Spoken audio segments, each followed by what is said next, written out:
Hey YouTube, today we'll be talking about exercise, and I'll be telling you about my experience and the little tips and tricks that I used in order to get myself back into shape and loving my body again. Okay, number one, you got to make it as easy as possible. And by that, I mean, if you're trying to start exercising seriously as a hobby or as a habit, you need to eliminate as many obstacles uh, as possible. So by doing this, you make the probability of you going to actually exercise increase. And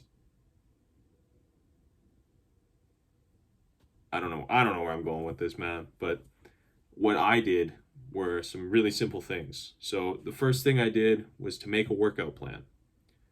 By that I mean like a list of exercises. So I'm gonna do, my chest on Monday. I'm gonna do my back on Tuesday. I'm gonna do my legs on Wednesday. Like, however you want to put it, you got to plan for what specific body part you're going to go after. And then you also have to plan what exercises you're going to do.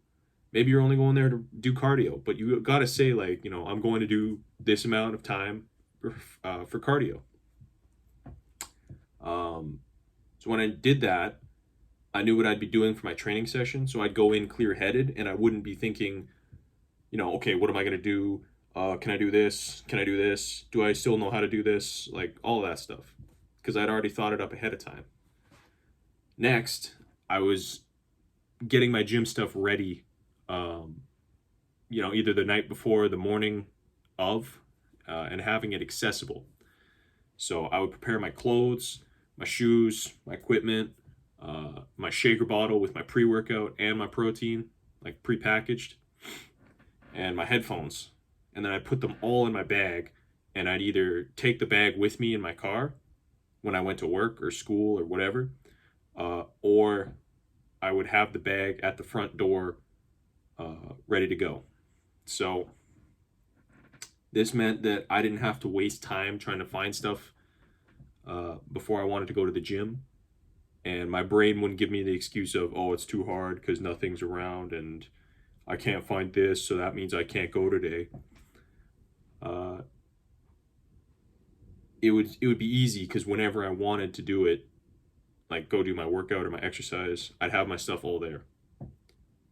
Make sure you keep your car fueled up if necessary, or maybe reload that bus pass or the train pass, whatever it is, just so that it's one less thing to do before you go. Whatever you can do to reduce the amount of work it takes to get to the gym, do it. Okay? And that brings me to the next step. 2, you got to show up. My dad always used to tell me that showing up is half the battle. I remember hearing that at basketball tournaments, at practices, family events, whatever it is. I didn't realize how right he was until I started getting my shit together about 4 years ago. Even on days that I don't feel like going to work out, I still will take my stuff. I'll get in my car and I'll drive my ass to the gym. And once I'm at the gym, I'll go, okay, I'm already here.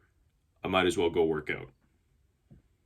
If you're already at the location, your body switches into the mindset of, okay, it's time to work out now. So for those of you who are trying to go to the gym, do this. Okay? Even if you don't feel like going to the gym that day, if you have planned that you wanted to go to the gym, get your stuff, get in the car, go. Don't think about it more than necessary, just go. For those of you who are trying to work out at home, try to use a different room or go outside when it's time to exercise. Like, for instance, if you use your living room for your workspace, don't work out in your living room. Right? Just so that your brain can switch between, work mode, home mode, exercise mode, all this stuff. It makes a big difference. Since I'm making this video during the pandemic anyway, I'm sure a whole lot of people are going to be dealing with that challenge. So, point is, get yourself wherever you'll be exercising before you start stressing about the actual exercise. And finally, number 3, fears are often ungrounded. So I understand that there are a lot of fears and dislikes associated with the gym, and I had a whole lot of them when I started going too. You know, I'm too weak. Everyone's going to judge me. What if I look stupid? Are they laughing at me? So I went through that at the beginning too. But I learned some really valuable things after a while. You're not too weak. You're a beginner. Okay? Beginners are not supposed to be the best at whatever they're trying to do or learn. That's why they're a beginner. Sure, some people might be starting off in a different place than you, but that's okay. Just focus on what you're doing. Nobody's going to judge you. If you are overweight, fat, chunky, whatever you want to call it, people who go to the gym, myself included, are impressed that you are trying to make a change. And you're actually taking action on it, you're putting effort into it. That's all good. We like that. We love to see it. And we're cheering for you quietly, because, you know, us coming up to you and patting you on the back and saying, "Hey, good job," is really condescending. But we're cheering for you. The vast majority of people either don't care about what you're doing, and the tiny minority that do are insecure, pathetic people. Don't worry about being judged, right? Because like I just said, no one cares besides you. The only way that we would care, like judge, is if you have something wrong with your form. And you'll probably know that you have something wrong with your form because you'll experience some pain. So if you're like unsure, just ask them, "Hey, do you know if I'm doing this right?" And chances are they'll tell you. Most people aren't dicks. As for the looking stupid thing, the only way that you're going to look stupid is by violating a gym taboo. So, ego lifting, which is when you pick up more weight than you can actually lift with good form, and just, half rep it, whatever. Screaming when unnecessary. We all know these people. Don't like them. Just shut up, man. Hogging or abusing equipment. So, safe to say, don't go and claim 4 machines all yourself, Like, I'm still using that. It's fine to superset, but, keep it to, 2 at most. And don't be slamming down the weight. It just breaks the machine and it ruins it for all of us.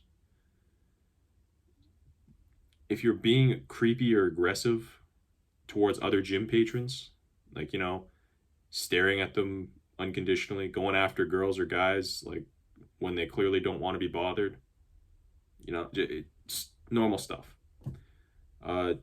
Occupying the space in front of the dumbbell rack. It's public space, man. Don't be standing there. Other people are trying to get their workouts done too. They might have a time constraint. Curling in the squat rack is another one. Just don't do it. You can go pick up the dumbbell, right? You don't need the barbell. Go pick up the dumbbell. And no, they're not laughing at you. No one's laughing at you. Take a bathroom break to go check yourself out if you're really, really paranoid. Make sure you didn't clench too hard and shart. I don't know. But they're probably having a good laugh about something that's actually funny, and they just happen to catch eyes with you. It's no biggie. But those are my major 3. I could go on for much longer here, but I feel like these 3 will provide a lot of help and reassurance that a lot of people are wanting. So if you'd like to hear more about my exercise tips, let me know in the comments below. As well as if you'd like a longer or a shorter video. I'm still trying to gauge that. Thank you for watching, though. I wish the best, and good looks.